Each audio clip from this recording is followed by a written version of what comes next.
everyone, it's Sharona from Pay Or Wait, and today I'm going to be reviewing Billions Season 5, Episode 1, The New Decas. So at the end of the Season 4 finale, we saw that Brian got caught up and went to jail.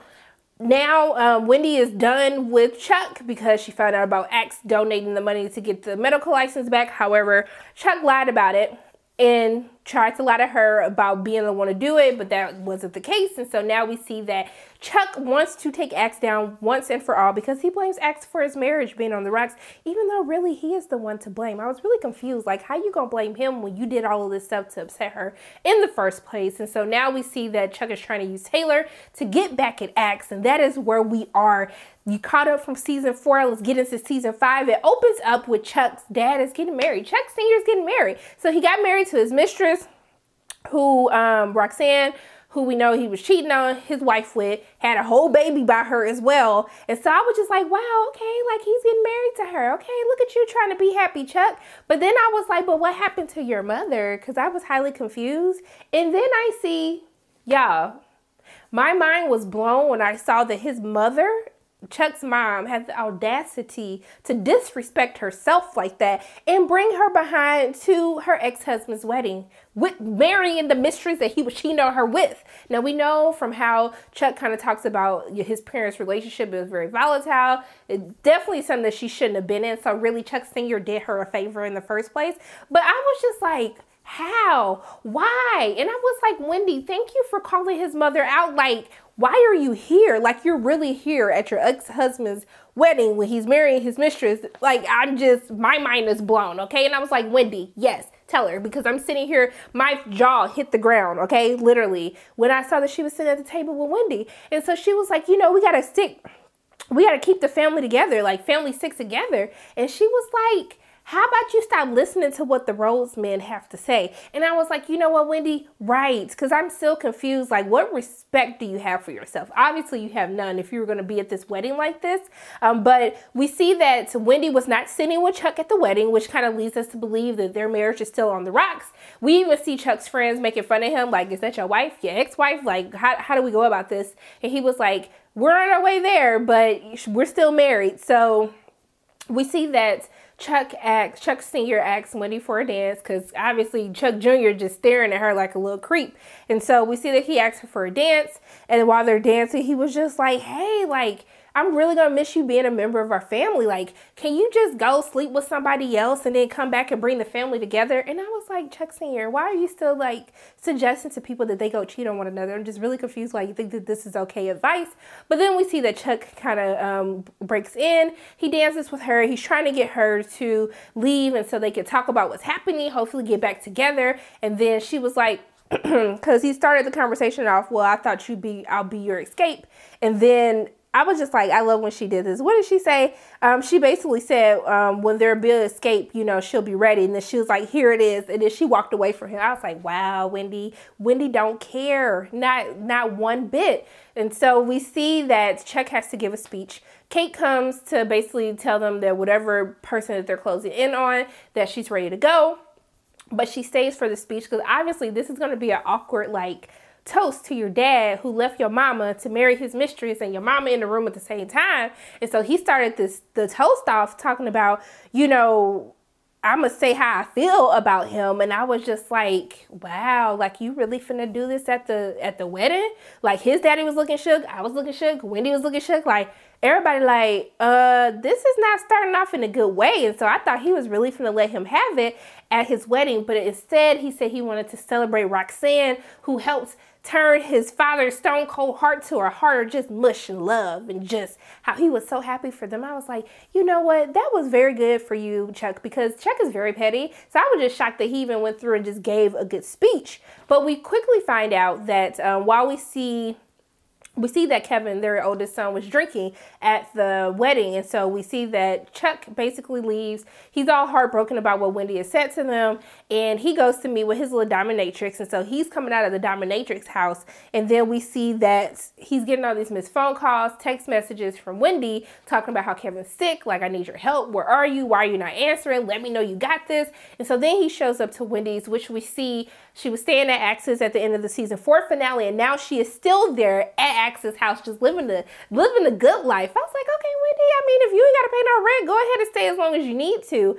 But we see that she's very upset with Chuck because she's just like, why weren't you answering your phone? And he was like, I was just feeling bad about, you know, not being with my family and this and that. And I felt alone. She's like, I know who you were with, sir. That's the only time that you go off the grid. And I was like, Chuck, you talking about how you want to be a better person, how you want to be different, how you want to save your marriage, but you're still lying. And so this is why Wendy is like, I want to dive back in with you, but I just can't. Like, I'm done. I'm done. So she basically decides right then and there, I want a divorce. Let's get this over with. Let's just release a public statement today. Can't do it. And so he's talking about how I want to change. I'm going to force myself to evolve. And then she was like, I believe that you actually do believe that. But at this point, it seems that Wendy has no faith in their relationship. She has no faith in Chuck. And so she just ultimately wants to be done with this entire relationship. And so I guess I'll finish out with what was going on with Wendy during the course of the episode. So we see that X Capital, they are not doing well. There is like a lot of animosity because Taylor's crew came back to work for X. That was part of the conditions of her not going to jail. And so people been playing pranks. It's just all bad. The culture is really terrible, as if the culture was good before. But she tries to have a town hall meeting with them to get them like, hey, we're adults. We need to act right. We need to get this together. However, it just turns to the worst. And then she basically tells them like, I'm done with you guys. Go do the homework I gave you. I'm done. I can't do this with you anymore for right now. But I do like that Wendy, for the first time, she knows that she does not want to be controlled by Chuck. She doesn't want to be controlled by all of these outside circumstances that always seem to come back and bite her in the butt, even though she's the one that's not initiating any of these things. And so she says that she wants to be in control of her own happiness. And that is basically what she is trying to do. And one of those things is she used to love going to work. She used to love the culture. And after a conversation with Lauren and her, not only her asking Lauren, who I thought was a great addition to season 4, she asked her to basically help her with this statement because she gave Chuck a deadline of when to get the statement to her, but he never did that. So she asked Lauren to come up with the statement herself.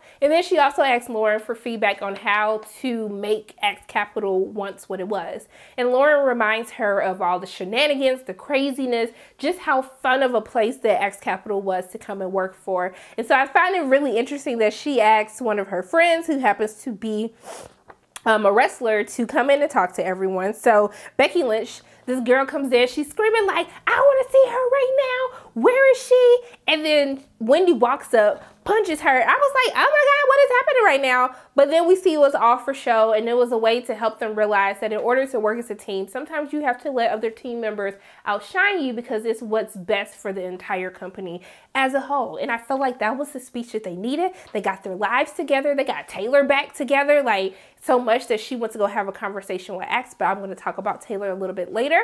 But we see that things are going to be, it seems like we're in a step in the right direction for X Capital and making sure that everybody's going to come together and actually work together as well. So let's get on Chuck. So Chuck is investigating like kind of this mining company. There's this small town where they like all the power went out because someone is using up all of this power in order to drive the rates up for the city to really help satisfy their whole Bitcoin deal that they have going on. And so we see this is what Kate was referencing when she went to tell Chuck at the wedding. They go to interview the two people, and then we see Chuck bring up the name of Bobby Axelrod, which Kate is looking like, I'm sorry, what? Like, what is happening right now? So this is a part of his plan in order to take down X. He can't really prove anything right now, so he has to keep digging. But I love that Kate, who I'm assuming she's going to have a lot more screen time this season than what she's had in the previous seasons, which I'm really excited about because I love her character. She knows exactly what she wants to do, has a timeline for everything. I said, ma'am, I wish I could have just an ounce of like your manifestation. Like, you know what you're going to do. Like, this is where I will be in a year. And so I love how she checks him like, hey, hold up, boo-boo. Let me get you together real quick. So I came to work for you because you know what I'm trying to do. She's trying to be a congresswoman. Or no, she wants a congressional seat. I'm not sure where, but that's what she's trying to do. And so she said she would come help him with his office, you know, restore it to its glory of where it needs to be. But she was like, if we're going to do this, like, I need to be in on the loop before you telling other people. I should not be hearing Axelrod's name in the middle of an interrogation. That makes absolutely no sense. So you need to tell me things ahead of time. You need to include me. We need a partnership. And so he actually agrees to it. So I was like, yes, I can't wait to see them team up together. But I'm still wondering what's happening with Brian. Hopefully they didn't just completely shut that out, and that's all that we saw of what happened with Brian at the end of season 4. Hopefully we get reintroduced to him and kind of what he's going throughout the course of season 5.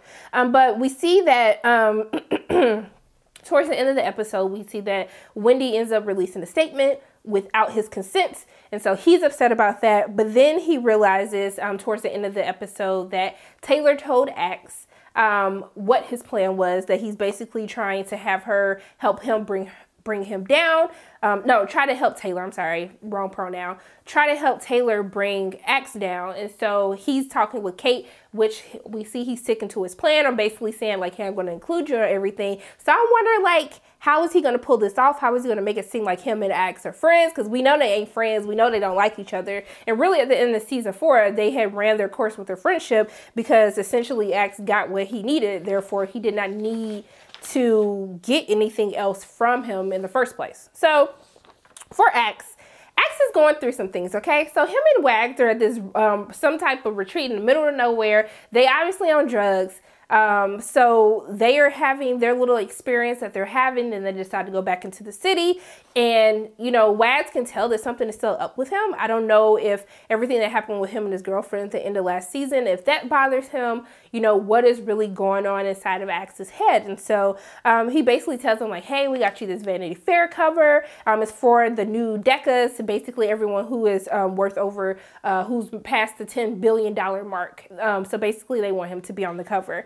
But he is not happy when he shows up to the photo shoot and he realizes they lied to him. He is not the only person there. There are other people that are a part of the photo shoot. But we are introduced to a new nemesis of Axe called Mike Prince, which I was really excited to see Corey Stahl.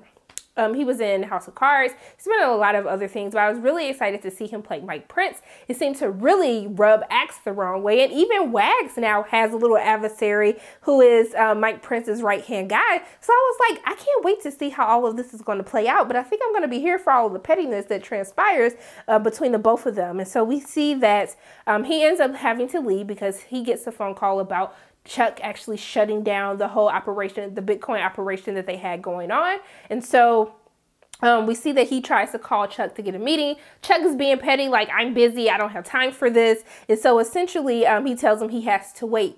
So while all of this is going on, Axe finds out that Mike has snagged the cover from right up under him. And he is livid, he is pissed. He calls Mike. Mike tried to offer him to do a fireside chat at one of his events that Axe always RSVPs to but never shows up. And he was like, you know what? I'm going to do that fireside chat. And so really he's going to try to embarrass Mike. But I don't know. I feel like Mike is going to be a worthy adversary. He just seems like a really good guy who's trying to do good things. And he even threw a little shade at him in the article as well. So we see that the biggest thing that happens towards the end of the episode is that, you know, Wendy, when she's kind of getting everybody's morale back together, she has this conversation with Taylor. And she was like, you need to have a conversation with Axe. And you basically need to tell him what is the real reason that you're doing here.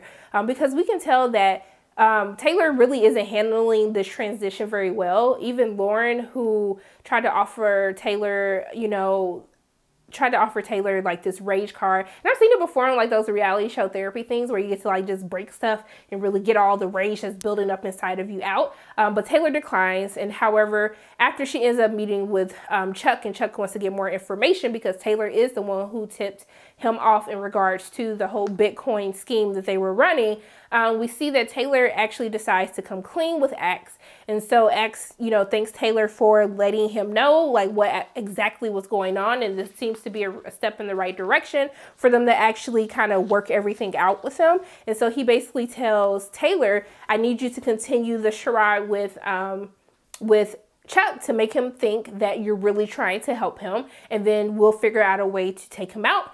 Taylor agrees to it, and then at the end of the episode, we see Taylor actually takes Lauren up on the offer. She's getting all of, I keep saying she, and it's the wrong pronoun. I'm so sorry. We see that Taylor is getting all of, you know, the emotion out, the rage out, because clearly this has really been bothering Taylor, that Taylor had to come back to Axe Capital, that Taylor is working for Axe, and that all this craziness is happening around Taylor. But Taylor is going to find a way to get from under Chuck, and also to get from under Axe. I just don't know what that's going to look like, but I'm very interested to see what Taylor's arc is for the rest of the season, because I thought this whole thing with Taylor and Chuck would go on a little bit longer than just the first episode, but I don't know. I'm kind of interested to see what they're going to do with this storyline. But I think for me, overall, I'm really excited for this season. I have to admit, I was very worried towards the end of season 4 finale, because we kind of reset from season 1, where it's Chuck against Axe, and it all has to deal with Wendy. And I'm just like, I didn't know. I was like, I really don't want to see this anymore. But if it's something to where Wendy and Chuck are going to be done for good, and Wendy's going to finally figure out what she actually wants to do, I still feel as though Wendy and Axe are going to end up hooking up. That's just me. You guys let me know how you feel about it. But I do like the inclusion of Mike Prince, this new billionaire who is really giving Axe a run for his money. I'm interested to see where that storyline goes specifically. I think that's one of the storylines that really stuck with me.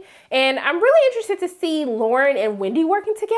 I thought that that was a very good partnership. And also too, wanted to see, like, you know, more of Taylor and Lauren's relationship as well. I think that everything is lined up in a good way, and I really hope that they continue to use Kate as much, since Kate is going to be partners with Chuck during all of this. But I'm happy with the season 5 premiere. I thought it was a very good setup. I think it really kind of answered a lot of questions, even though we still don't know what's happening with Brian. I still feel as though a lot of our questions are answered in regards to what's happening with Wendy and Chuck, Axe and Chuck. We see that Taylor tells Chuck at the end of the episode that Axe needs to remind Chuck why it's so beneficial to have him as a friend. And we see that he gives him these books of the first edition Winston Churchill books that ironically Chuck sold, but it was Axe who actually ended up buying the books as well. So I'm interested to see how this is going to go, because he knows that Taylor and Axe is lying to him. And Axe knows that Chuck is trying to take him down. So I'm very interested to see how all of this plays out, especially since Chuck was like, hey, there's nothing I can do with this whole mining scheme. You're going to have to pay fines. Like, that's pretty much it. But I was happy with the season 5 premiere. So make sure you guys let me know in the comment section below, what did you think of Billions season 5 episode 1, the new Decas. As always, my name is Sharonda from Payroll Waits, and if you like what you saw today, make sure you hit the like button, hit subscribe, share this video with your friends, and make sure you hit that notification bell. And I love you guys 3000. I'll see you soon.